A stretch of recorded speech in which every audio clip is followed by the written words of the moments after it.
sagalee waaqayyoo kutaanarranuu kennamerratti keessumaa saduraa mootota boqonnaa 17 lakkoofsa 8 haga 16 inni jiru waa'een raajii Eeliyaasiif dubartii tokko gidduutti bara samiin waggaa 3 ji'a 6 cufamee roobni lafarra fixeensi lafarratti hin argamin jedhame tokko manni dubartii tokko garuu bara fakkaatee jiraanne ture. Sirriitti qalbeeffadhaa. Waan barichi baatuuf jireenya ishee jiraattu waliin beeku ture. Kanaafi gabaamamti dubbachuun barichi bara moototaati bara quttaa bara mootonni jajalloon adabaman barichi keessa garuu gabaabsee dubbadheen gara kutaa sana dubbisetti deebi'a.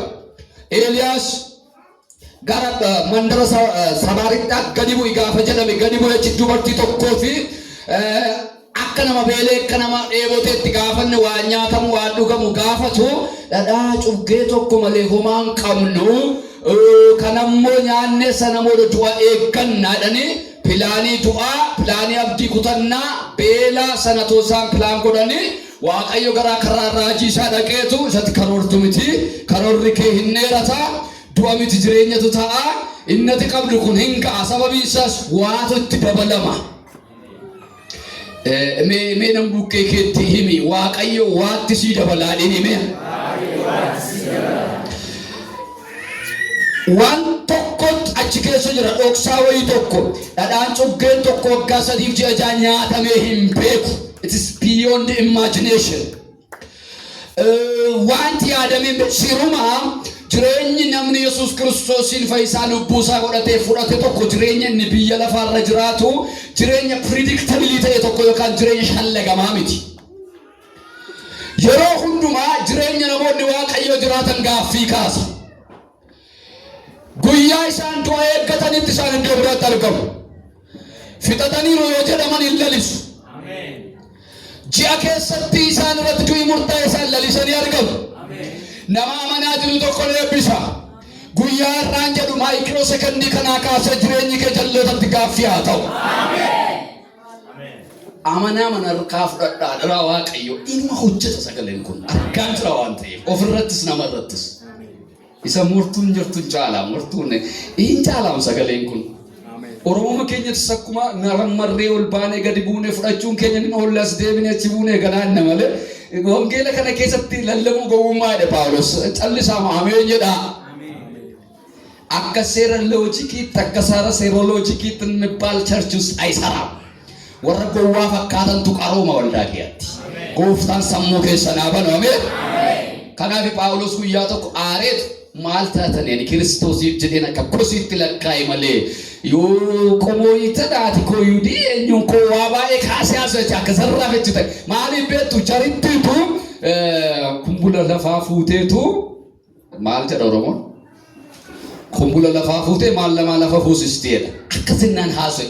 Phaawulos PhD bara keenya kanaa 3 takkula beektonni macaafa sadii walakkaa ol nama barateeru. Seera eeguudhaan nama cimaadha. Battaan polotishaanii cimaa. Garuu yaa tokko gaafa furri waaqayyo irra bu'ee kaasee alamii biraa arge addunyaa biraa akka kosiitti lakkaa'edha. Gaafa waldaatiin waan hunduma keenya gaafa ifgoonu ifna waaqayyo argina. Yesuus isin haa eebbisu ameen.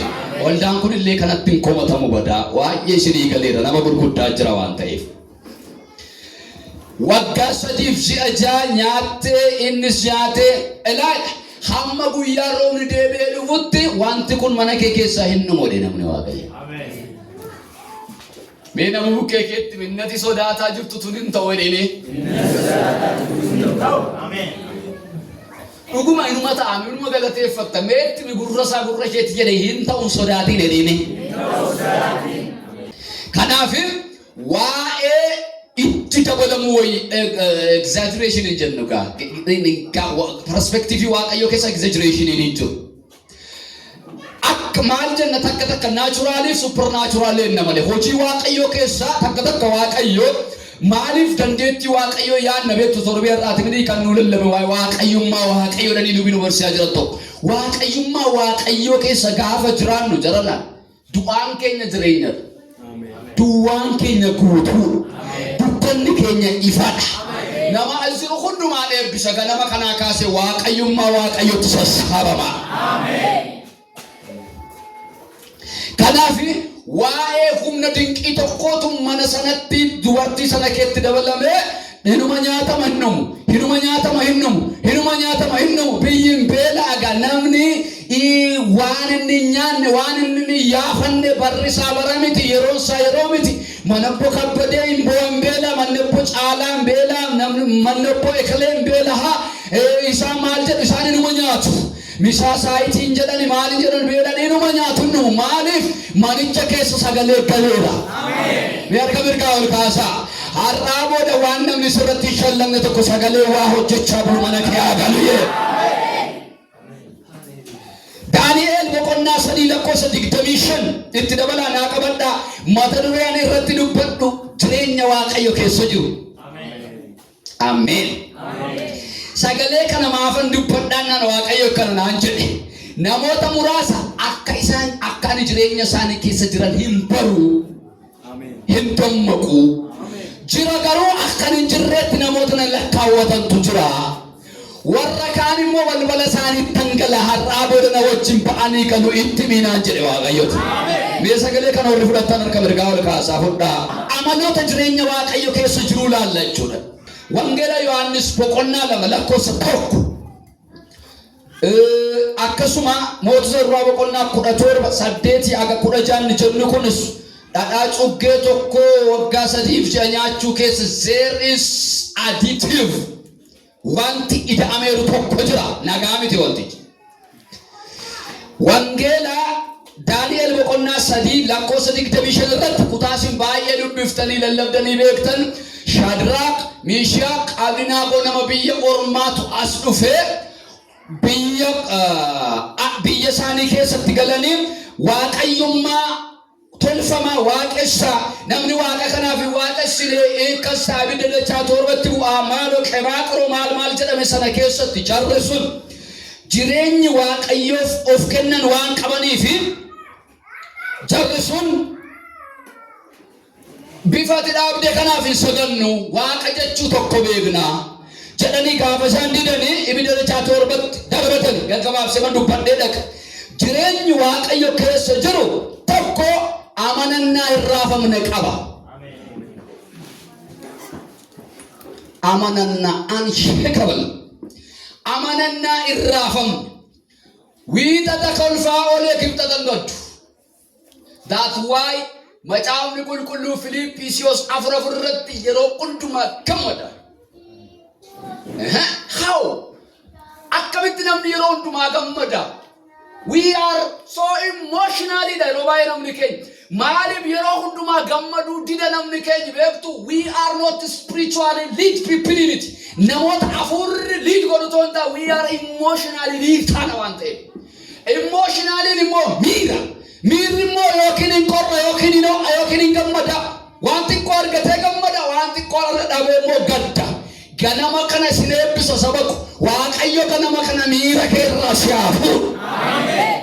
Ejjuun miira, sobuun miira, aaruun miira, qoricha dhugaan miira, ofanfannisaan miira, biyyaan ba'aan miira, konkolaataa jalan of buusaan miira, nama arrabsuun miira, goomiin inaaffaan hundiyyuu miira. Meerka mirgaa ol kaasaa warri ba'uu barbaadan humna dhiiga Yesuus Kiristoosiin ganama kanaa kaasee hafuura qulqulluu irra sin naqeera. Kanaaf amanannaa irraafamne qaba. Macaafa Daani'eel 3:1 kaatanii yoo dubbifattanii ibiddi dachaa tokko gaafa qabatu, lama gaafa qabatu, 3 gaafa qabatu jarri waa'ee ibidda dachaa torba otoo hin taane they are caring about the power in the name of Jesus. Yeroo hundumaa waa tokko ajaa'ibsiifadhaa kan nu lolan salphaa ta'uu dhiisuu danda'u. Goliyaad Daawitiif Goliyaan gaafa isaan walitti dhufanii Daawitiin ammaatti goota jedhee kan faarsise maqaa Daawitii kan Israa'el irratti ol kaase guddina Daawit otoo hin taane guddina diina isaa ture. He was giant. Amitira macaafni qulqulluu Goliyaad kun dheeraadha guddaadha meeshaa ajaa'iba hirateera garuu humna gararraa kan eewuti. نوجه يعرف قدين قواتنا جلاسة هم نجرنا كناوت بيصيروا جدا هم نجرنا كوا باقيو تلا هم نجرنا كوا باقيو قافت جدا دينك سنرا قاعد توكا آمين قاعد توكا أنا قاعد توكا يا لور راسكات آمين آمين باقيو كنا مكنا قاعد توسيتكن آمين قاعد توسربو آمين كنرا كان كي مكان كي يروديو تبيت آمين يس إنكم مكاتي آمين بقعد الدواء كيو لا نبلا قعد الدواء كيو كافي يسر ويسور السجالت نمني بران ABC دي نمني لكم نقافا قعد الدواء كيو ربو إيسا تنبران نمتي جرقنا فان يسوسا إيسا نمتي قافا يسوسي برطوت يسوسي تاسا تنبران نمتي نمون نكوني قرواسون سالين شمائنا مالف بيكتو يسوس استدعامينا آمين جريني يسوع إني داته إن شاء الله كم إن قبل دندسة كم هايكي كنا تكبر بعد دنقوت overflow تاركنا overflow overflow هيوما overflow برا overflow كنا ما كنا ورا مناجر تواقع overflow سيناقول كاتيا موسى بيجا بنا كابال لا برامي تسيني أمي واقع كأكا يوسف فايتورا Kan dubartii bira geenyaanis immuutu taate maqaa gooftaa Yesuusiin dhaloonni qabaallaan hin ta'u ganama qarshii kan qabeennaamne barumsa kan qabeennaamne digirii kan qabeennaamne soorummaan kan qabeennaamne haala dargaggoota kanarra fuudhee akkasii haamuu meedha balaa hin qabamu lallabaa hiyyumni kan dadhabe eewutoodhaan Paawulos jaalala Yesuusitti modhamuudha argachuudha ari'atamuudha du'a persecution no ganama kana onneen akkasii sittaagaluyee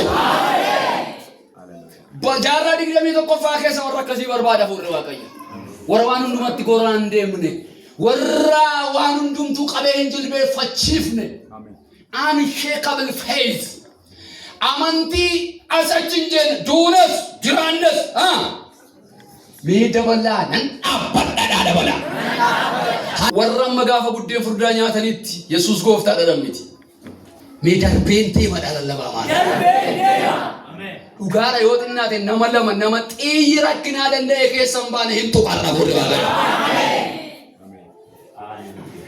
warra cubbuun hin dandeenye warra elaame warra Waaqayyoomti qofaan irratti waaqa ta'u ni amiga sagalee kun cimaa dabala Waaqayyooma qofatu sirratti waaqa ta'aa jiran rakkinni waaqa sirratti hin ta'u toonni jiru dhabuun dhukkubi hiyyummaan gadadoon nama dhabuun rakkina bara odeessuun anaaf nama mana jiru irratti irraa booda waaqa hin ta'u achittis Yesuus achi godhattis Yesuus gaafa beennus gaafa wallaalus Yesuus unuuf waaqa amanannaa irraafaminne qaba jireenyi Waaqayyo kee jiru Edan Shadrach Meshach Abednego oolchuu yoo ta'e waaqni keenya nu haa oolchuu kanaan ala no need of further communication no need of dialogue sama national jankan dialogue in barbaachisu kan society no need of wasting your time but as parent Waaqayyo amantoota akka kana lafa kana haa kaasu amen beeleen wangeelaaf jiraadha warra jedha jibbameen wangeelaaf jiraadha warra jedha warra gurshaa tokkoon wangeelan kaanne warra akka kana warra dhaabuu qan ilaami waan nuu ta'u gararraa isa nuu gochuu danda'u sana gaafa jaalla the owner of sakadhataa jirru miti waan kadhannaa jiru the owner of our prayer birrii kadhanna Waaqayyoon yoo ta'e we have to love God beyond the birth Waaqayyo madda waan hundumaa ta'e ofiisaa nu ajaallachiisu oolchuu yoo ta'e Waaqayyo nu oolchuudhaanii hin didanii hin darbatamani amma waa'ee isa jireenya Waaqayyo keessa jiru sana dhaqanii gaafa isaan ibiddatti darbatan nama sadii darbatamanii hidhamanii kee buusanii lakkoofsa boqonnaa 3:25 irratti walaaltanii nuutoon nama sadii keessa buusnee namni afureessaa dhufeedhan iddoodhaa dhufuu dhufa ameen Beda bala waa'ee koo fedhaame iddoo dhufuu dhufaadha garuu waan dhufaadha iddoo ta'uu ta'aadha garuu numa ta'aadha sagaleen kun dhugaan siniin jedha miilla ta'a warra amananiif dabala taragaagaa waa'ee koo fedhaame waan ta'aadha akkaataa isaan beeku garuu waan ta'aadha 2019 too mo'artanyoonni waa'ee keessan hin yaadatin dursaa. Ameen. dursaa baritti kadhachaan ture yeroo baay'ee lafa kanatti sagalee kan dursaa dalakeef dursi 2019 dhiiga ibiddaan qabeera dhagaan gaafa dursa sana booda gaafa seetanni gaafa mo'artanyoonni dhufanii balbala rukutan riservii jedha. Iddoon qabamaadha. Maaliif kadhatatti iddoo qabate, raajummaatti iddoo qabate, lallabarraatti iddoo qabate 2019 siifaa qabu waaqayyo. Du'i dhufee iddoo dhaba because reserved for blessing. Eebbaaf maal ta'eera? Beekameera dha. Hallelujah. Dursaa seetana. Amanaa dursa. Eessaa dhufenni arfaffaa kun ennaani? Isaan aadani achumatti miimoorii sammuu ishee geeddare waaqayyo. Ilaami waan amma sinirratti odeeffamaa jiru with one day God is waaqayyo guyyaa tokko keessatti geeddara. Biiroo keessa biiroo biraa, maqaa keessa maqaa biraa, hojii keessa one day ittan guddise waaqayyotti. Ifni haa ta'u jedhee wadaa'u. Ganama kana xinnaaf guddaas ta'aa jiru kanatti waa haa ta'u. Ingedda sila ingubatu eegaa jiru hinciinca'u maal ta'u eegamaa jira garuu bifa ilma waaqayyoonii kan fakkaatu inni arfaffaan ibidda dachaa torba keessa wajjin xobee dhaabateera. Ingubattu ela jaritti wajjin communicating goone waaqayyo waan jarittiin gochuu hin dandeenye godhe. Jarri ibidda kee alituu hin dandeessu waan ta'eef ibidda kee dhaabate. Waaqayyo takka warra propaagandistoota wajjin dhaqee oduu nu dhisu. Warra bana bunaa wajjin taa'ee marsiin kennu waaqayyo. Haafittu enerjii ishee luus erga goote waan hundumaa erga goote waan jarri gochuu hin dandeenye. Ilaasee raajeen amoosiyaa. Mee arga mirga wal kaasaa. Har'aa booda lafa iji namaa ilaaluu hin dandeenye siifaa ilaalu. Nutoo biiroo salphaa tokko irratti attendaasii irratti miindaa ji'a tokko guyyaa tokko sirraan kutaatti mataa dhukkubsitii takka jira. Dhiisisa sana haa kutan dhiisi. Iddoo isheen hin beekne waa siitu mura waaqayyo. Yes. Mee harki waaqayyo bal'aadha. Ameen jedhaa seen. Iddoo isheen hin agarree nu ilaala. Kanaaf jarri ibidda keessa waan hin dandeenyeef God was communicating with fire. Ibidda wajjin communicate gochaa ture jarri nufti wajjin dhaabateera hin gubdu. Hin gubdu. Isaan gaafa dhufan garuu hin gubda gaafa dhani aqaa baasaa dafaa dubbiin akka yaadne miti mootichi. Dubbiin akka seene miti. Waaqayyo miillana aasaa gaabbii sirratti akka gaabbanii dubbatan godha. Garmalee hin darbatame warri jettan obsaa.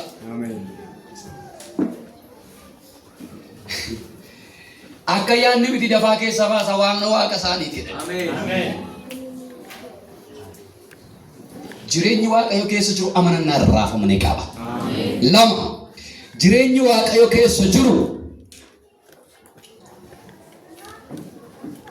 waaqayyoof iddoo kennu. Waaqayyoof iddoo kennu. Iddoo gaafa jedhamu iddoo sadarkaa baay'ee qaba. Gaafa keessummaa tokko waamtan gaafa qophii gurguddaan jiru VIP very important person or VIP next vina man jedhamu sadarkaadhaan kaa'ama.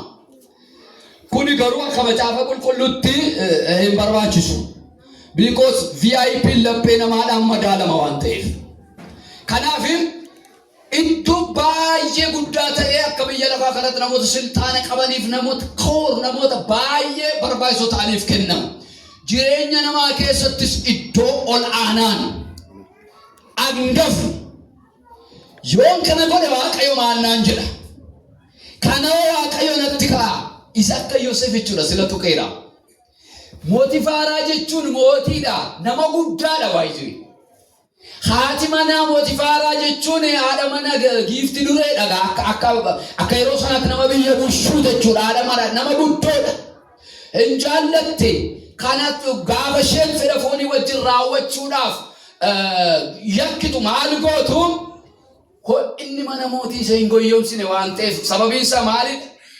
First bootaa guddaa iddoo guddaa qabatee kan jiru eenyu ture laphee Yoosef keeya.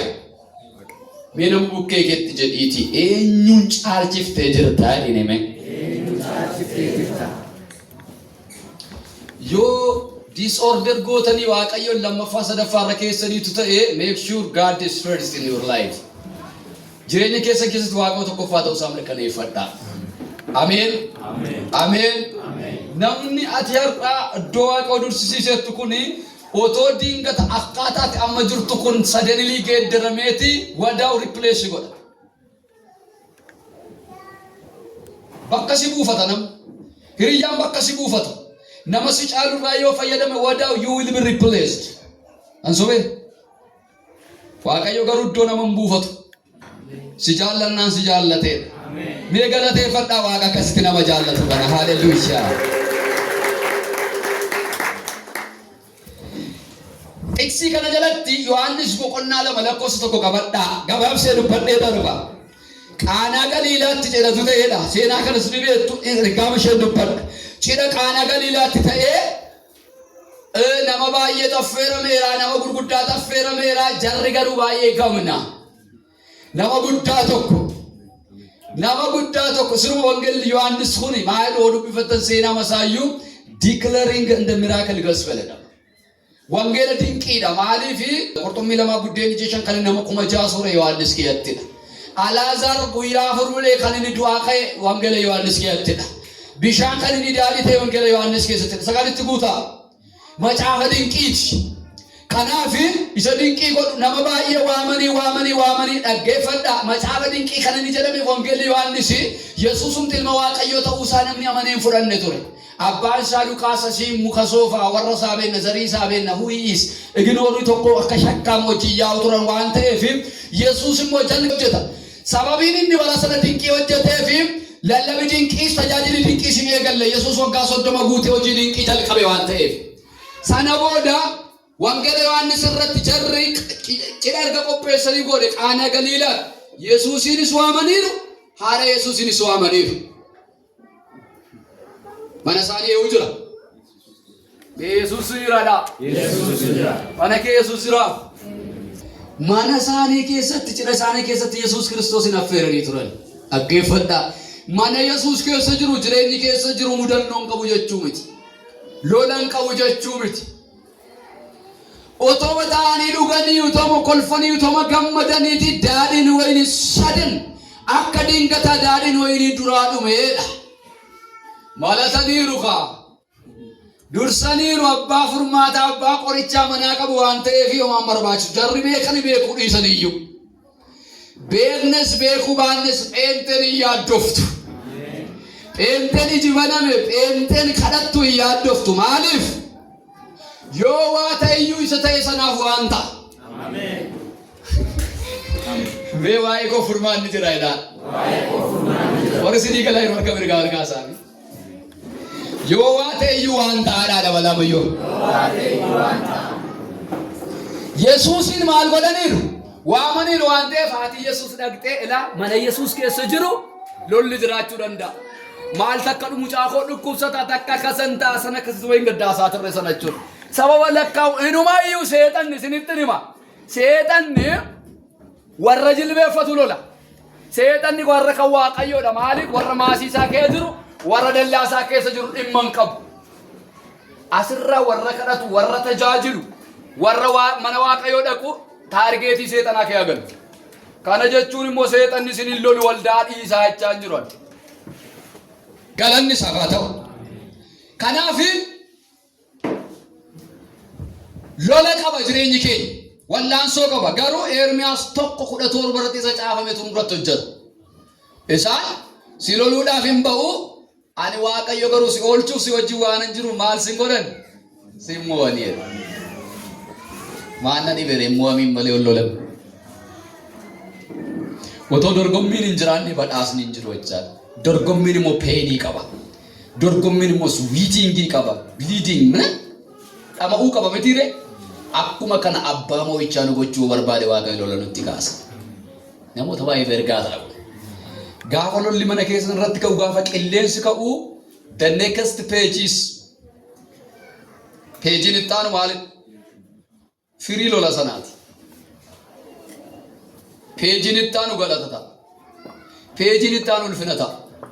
Waaqayyo ija keenyaa baname. Kanaaf haati Yesuus itti siqxeetu geeffadhaa gaafa lolli isinitti ka'u eewwatti hin siqinaa. Isuma mana keessa hin jiru wangeela, isuma mana keessa hin jiru kadhannaa ka'a. Takka takka seexan akkam nu godheera beektu. Namoonni keenya maayikiin kun kwalitiin isaa 50% dha yoo ta'e, fakkii keessatti nama kwalitiin isaa persentii 50 dha yoo ta'e, birrii miiliyoona tokkoon bitama yoo ta'e, maayikiin kan biraa tokko immoo kwalitiin isaa 100 dha, birrii 10 bitama yoo ta'e, isa kan bitatu isa miiliyoona dha qaama. You don't know about the quality. Waan nu harka jiru seexanni amantii keenya, kadhata keenya, wangeela mana nuyi qabnu maal godheera? Andarmaayi godheera. Silkii nu barbaachisa kana achi nama waaqa raajii tokkotu achi jira nuufaa kadhatu maali haa ta'u. Otoo mana keenya keessa waan unlock hin godhin abbaan barbaade maal hin ta'in hojiin hojjetamu hin jiru. Waaqayyo hattuu miti waan ta'eef. Fayyinni keenya harka eenyurrayyuu hin jiru. Utuu achi keessaniitu ta'e hin duutu jedhamu. No, Amaarinyaan akkasii hin jiru. Otoo kadhatteetta ta'eetu hin duutu. Ganama kana Waaqayyo harka kee irraa qabu siif haa dammaqsu. Ameen. Dhugaan isin hin jedhu. Daqiiqaa 15 galgala gaafata afaan haaraa kee guudhamtee kadhattee raftu nuyi takka takka maal seena. Otoo nama moonee ka'ee kotti keenya isinitti nima. Waa'ee kadhannaa. Nan kabale mitiini? Nan kabale. Amma tu cimsee kabaleen dhukkubu. Ilmooyyuu yoo sii gabe maala abbee Waaqayyo beekaa dhattee fiddami. Amma laaf gaafan godhee gaafan kabalu effektiin isaa akkam ta'e. Dhiibbaani kabalee yeroo sana mul'ata mitiini? Taas godheera dhukkubbii kaa'achuudha. Gaafa jilbeeffannee kadhan gooftaa hamaan lubbuu koo haa hidhamu gaafa jedhu lok godhee waan hidhamudha. Beekan fakkiin. Amma sagalee inni jennu kun akkama gooneerra nutu beektu. Sagalee waa hojjechuu danda'u nama dinqiin dibame tokko irra qofa waa Waaqayyo kaa'eeru seena. No. Namni Kiristoos Iyyasuusin beekee fayyisaa lubbuu isaa godhatee mana pheenxeen mana isaa keessa jiru inde baala silxaana. Ameen. Mee aangeeffameera dhaami dakka. Aangeeffameera. Laphee nama hundaa keessa kun akka kaatuma dabalaa aangeeffameera dha. Aangeeffameera. Isintu addunyaa Waaqayyo isin jaalladha malee. Nutu gatii keenya hin beeku malee nu caalaa seexanatu eenyummaa keenya beeka. Isinitti nima. Har'a gibbii galuu keessatti ollaa galuu keessatti namoonni keenya yoo ilaaltan gadi jedhee maal fiddee dhuftee har'ammoo jenna warra bishaan baattu warra kudhaama baattu warra isaaniin sodaata harka qabachuufaa sodaata namni keenya. Dhugaan isinitti hima lafa jirrutti tokko soogidda lama ifa hundumaa kan danda'u immoo nama Yesuus keessa jiru kee ibidda jira. Lubbuu muraasa irratti sagalee kun ammaa kaasee hojjetame adda keessan irra kaa'a. Har'aa booda ifa addaan narraa calaqqisa warri jettan ofirratti dubbadha daqiiqaa tokko piraacheelasiyaa. Reeka dooloo rogootoo gossee kafaraatii kafarra hajjeeni hamoosiyaa. Otoo ibiddi sirra jiru, otoo humni sirra jiru, otoo billaan sirra jiru, otoo sagalee sirra jiru, otoo kakuun sirra jiru, duwwaa kan si godhe yeroo kana sirraa konkolaateera. Yes. Incaalaqa. Daadhii wayinii hin qabani barsiisaa gaafa jedhe haadhoo waa gochuuf yeroon koo hin geenye.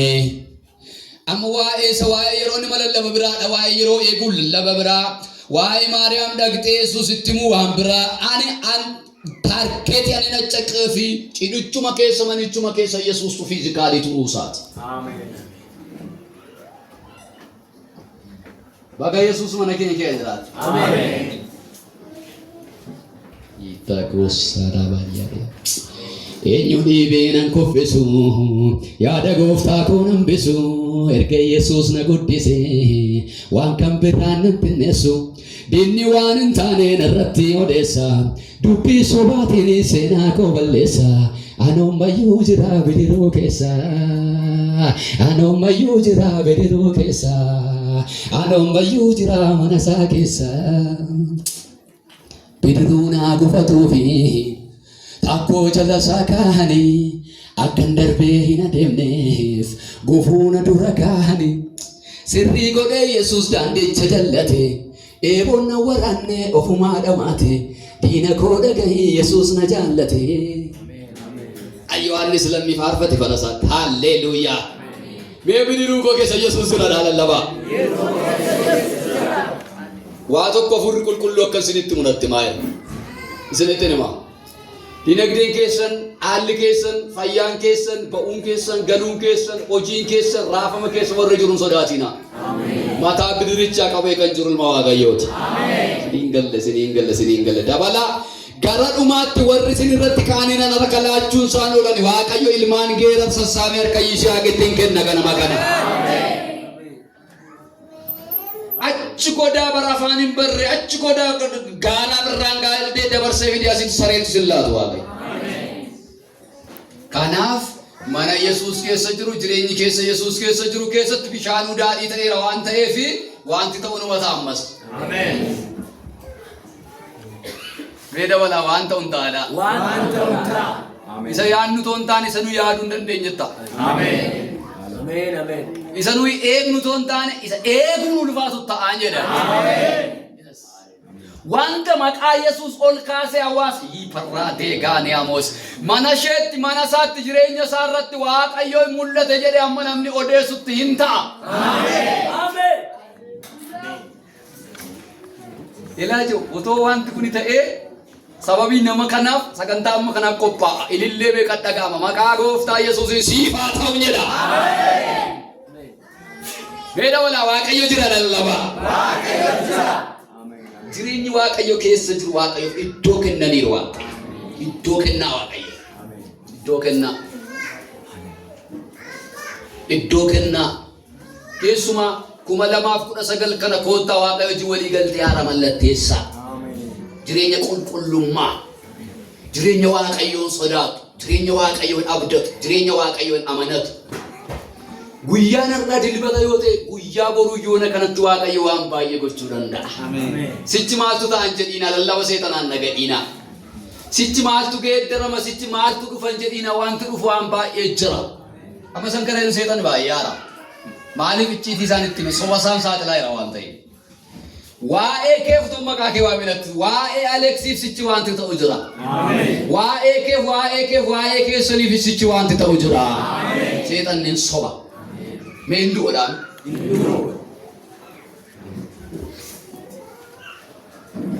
Kanaaf jireenyi Waaqayyo keessa jiru Waaqayyoof iddoo kennuun beekama. Maatiyus 6:33 dubbiftan duraan dursaa mootummaa Waaqayyoof qajeelummaa isaatti yaada keessan hidhaa yoo sana wanti isin barbaachisu hundinuu itti isiniif hin dabalaman.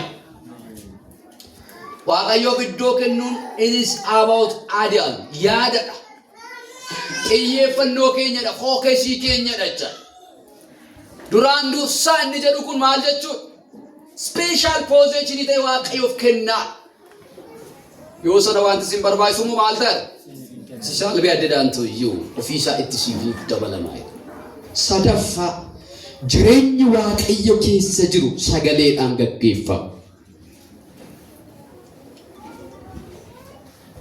Luqaas 5 lakkoofsa 1 kaatanii dubbifattan.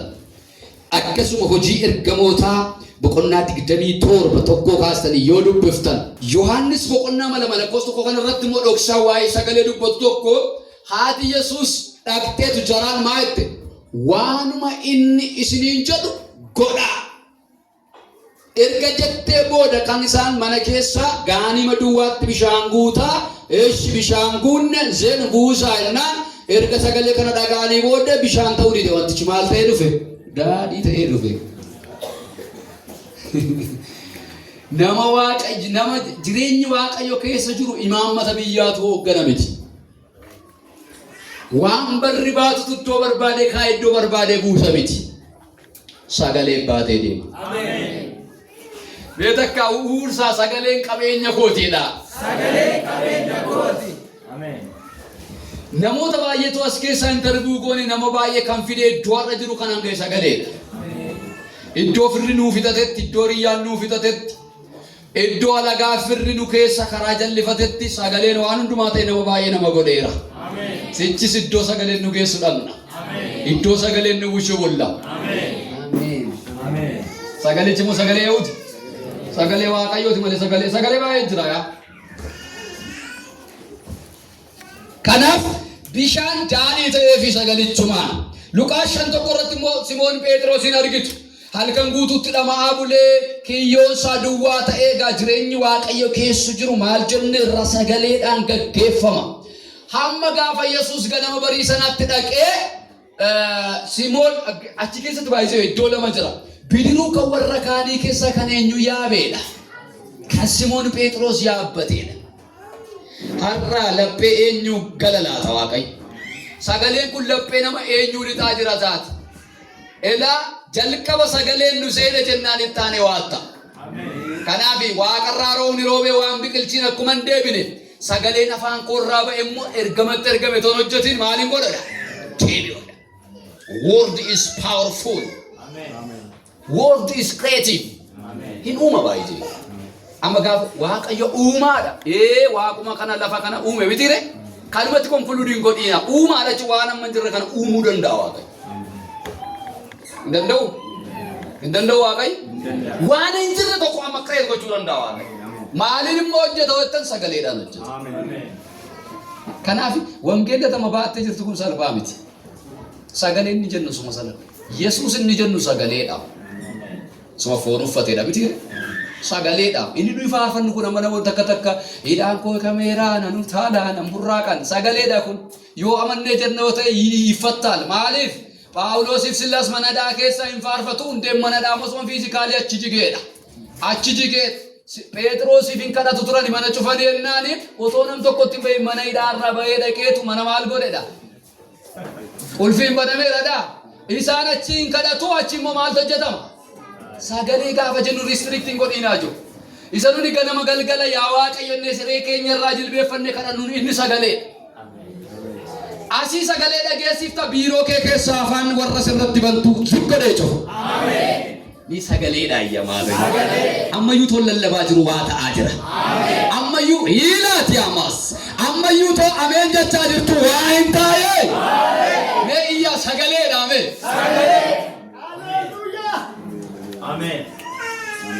Akkatti naguusaa jirtu ta'u isinitti meerraa hin naftani. Haleluuyaa. Mee akka mirgaa ol kaasaa kana booda sagaleen na baata jedhame. Namni baay'een iddoo sammuunsaa isa oolaa jira. Kootu galii gara sagaleetti.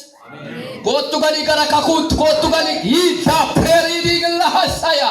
Maqaa Yesuusiin nama amanaa jiru irraa booda akka nama gaaddittuu isaa ilaalee deemu sagalee ilaaltee deemaa baatee galta. Mee dabala sagalee dhaame. Namni sagalee qabu wannaansoo qabde eenyuyyuu kuffisuu hin dandeessu. Nama sagalee baatu keessa Yesuustu jira waan ta'eef. Mee yaamayyuu sagalee dhaame. Paawuloosiif Sillaas mana hidhaa keessa gooftaa faarfatanii. Utoo isaan achi faarfatanii hundeen mana bit chaappaa koorraa saakaataa yaaba haadhi'a. Gaafa si worshiperoonni kun dhani iyyanisa baay'isa waa innesu beneficial naachuu. Sitti ho'ideemu nu caalaa warra sirra dhaabatee worship godhee tajaajilutu fayyadamoodha. Tuqee dharraa waan ta'eef. Anama sagaleen si lallabaa jiru kana jalqaban qabma soonadha eebbisa. Yoo barbaadan koota lallabaa. Dhugaan isiniin jedha. Sagalee wajjin nikikkii jalqabnaan jechuudha. Hafuura qulqulluu keetti sagalee wajjin jalqabnaan iddoo ooltu ati mataan kee hin beektu. Amma please God lead me inni kadhanna miti. Nagaggeessine maaf kadhanna Waaqayyo. Bor ayyaanaa nama quuqumisa soo arganne amma kan nufi xiqqoo iddoo mataan keenya nuun jedha irraa. Iddoo hawwiin keenya hawwiin koo iddoo hin taane.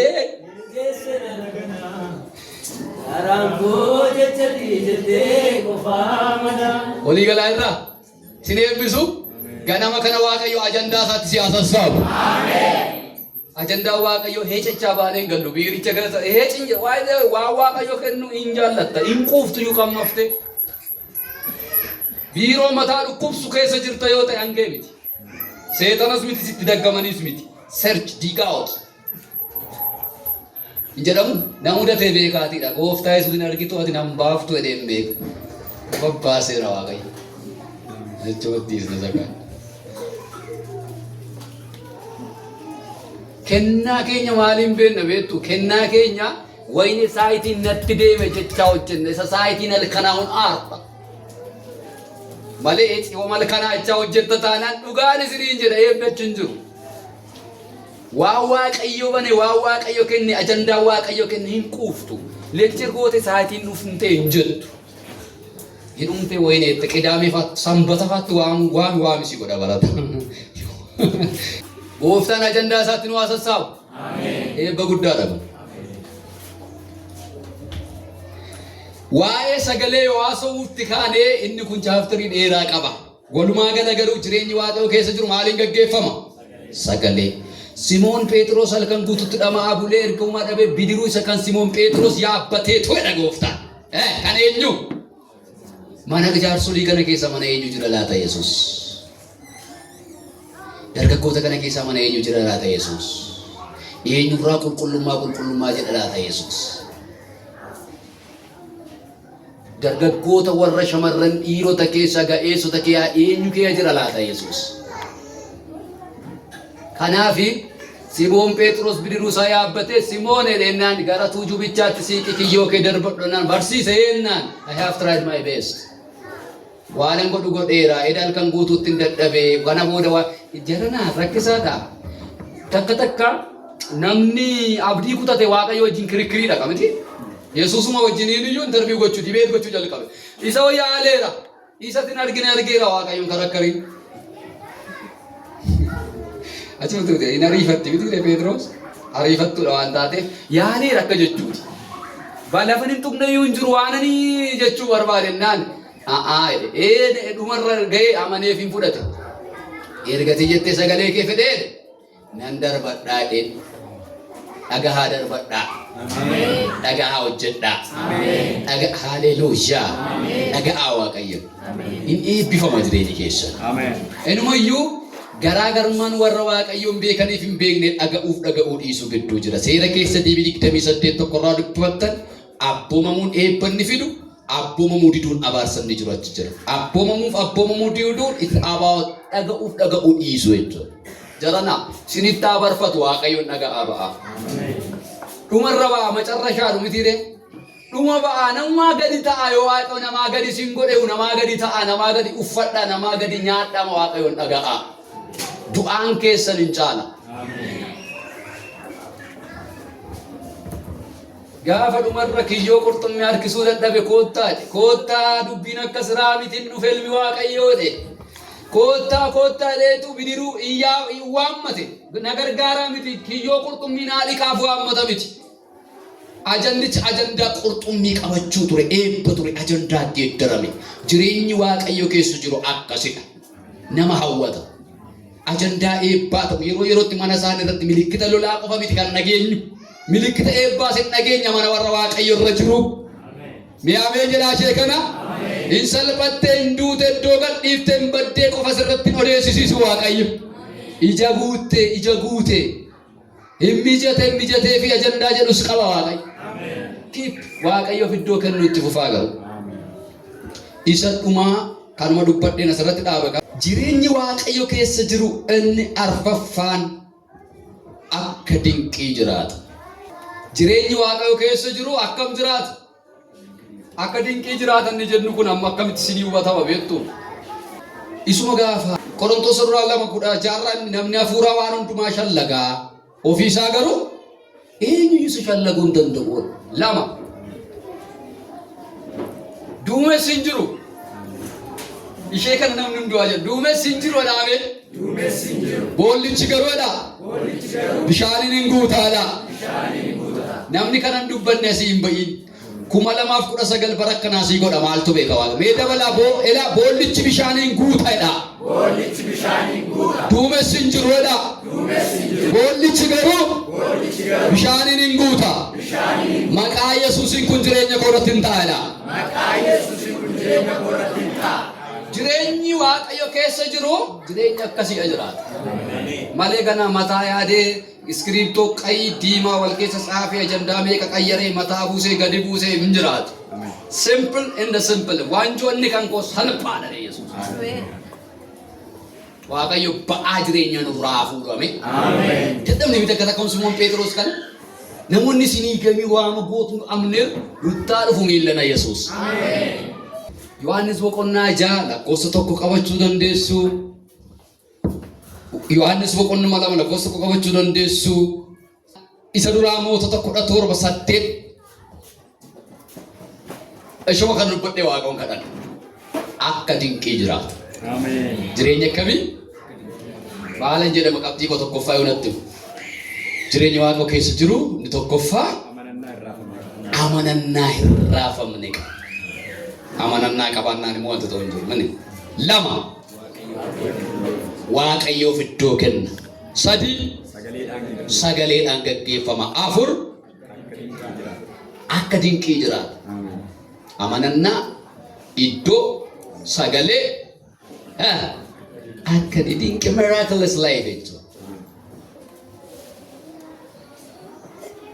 Yohaannis boqonnaa 6 irratti nama baay'eetu Yesuus wajjin fiigaa jiraati. Barsiisaa maal nyaachiif na jara kana buddeen jiru maal too godhame hongoo maal ennaan Yesuus waan godhu yaade beeka tureedha.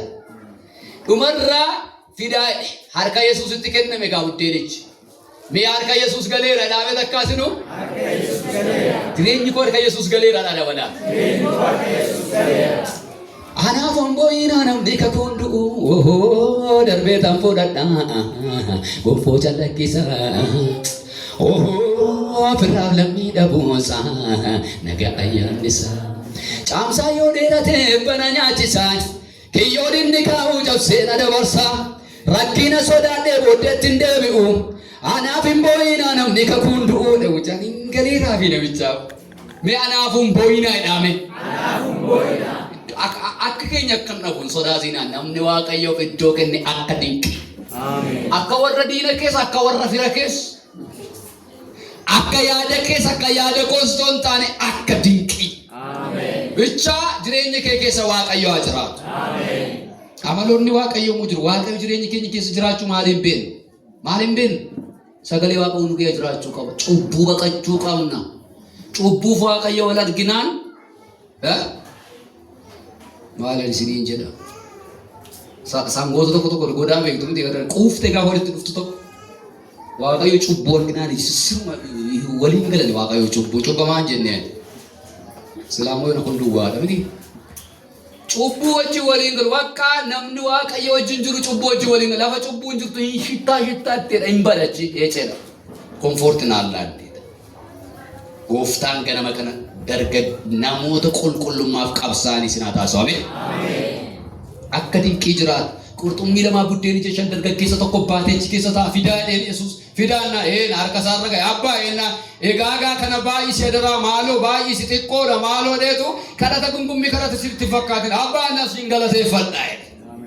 Laal meeqa irratti galateeffata buddeen lamaaf qurxummii ija 5 nama 5,000 nyaachisuuf galateeffata. Gooftaan maa yaada Kiristoos qabnutu sana qabna dhabiti irraa yaadni Kiristoos ni baalaatamu. In galateef Yohaannis boqonnaa 11 dhagaa laala abbaa ennaan Alaazaar du'aa kaasuuf achi dhaabataa jira. Abbaa na dhaga'i kootu na dhaga'i du'aanaa ka'u sin faanan ta'a hafuura sirra kaa'eera naan jetteetta. Abbaa koo jarri kun irra maqaa kenna irratti arrabsu maaloo jedhee hin kadhatee dhabiti macaan hin galateeffate. Mena ukee ketti galateeffachuu jalqabee deeme gaaffiin kee dinqii ta'aa deeme. Kanuma qofa ta'uu jedhee dhaabee nagaana galateeffadhaa yeroo kanaaf gaafa achi deemu namni nyaate dhumuu dide wantichi dinqii ta'ee jechaadha. Qurxummii lamaa buddeen ija 5 har'aa kaasee iyyuu abaluun jedhu warri amanan daqiiqaan dubbadhe kanaa kaasanii jireenya akka dinqii jiraachuu jalqabu. Kanarraa kan ka'e namni shallaguu danda'e gabaa kee namni beekee ni yaafata. Gabaan achi eessatti argama? Gabaan eessatti argama? Waan akkasii bitachuun achi jiran jedhu. Sangaan bitadee irratti argata. Uffanni sangaafaa jiraas harree ta'ee ijjiin jira. Hin beekus dhaan horee falfaa. Hin bittu achi baadiyyaa keessa dhaqisiin jiru.